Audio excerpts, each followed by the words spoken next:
পশ্চিমবঙ্গ বিধানসভায় deputy speaker স্যারের মাধ্যমে রাজ্যের হায়ার এডুকেশন মিনিস্টারের কাছে আবেদন করলাম ভাঙড় বিধানসভায় সরকারি মহিলা কলেজ স্থাপনের জন্য।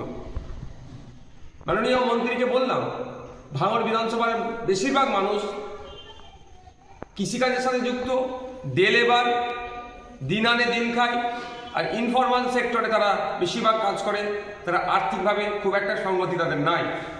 তাদের বাড়ির মেয়েরা পুরুষদের সাথে সাথে উচ্চশিক্ষায় শিক্ষিত হওয়ার জন্য তারাও প্রস্তুত, কিন্তু আর্থিক দুরবস্থার জন্য দূরে গিয়ে তারা পড়াশোনা সেই অর্থে করতে পারে না, কারণ যে ট্রান্সপোর্ট খরচ তাদের পক্ষে যোগান দেওয়া কষ্টসাধ্য হয়ে ওঠে।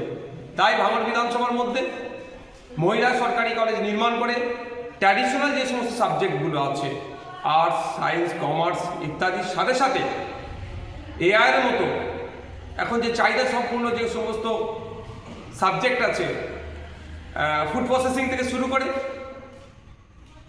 স্কিল ডেভেলপমেন্টের যেগুলো আছে, স্কিল এডুকেশন থেকে শুরু করে ফিশারিজ রিলেটেড যে সমস্ত সাবজেক্ট যেগুলো আছে, এই ধরনের গুরুত্বপূর্ণ সাবজেক্ট ওখানে ইনক্লুড করা হোক, এই দাবি করলাম।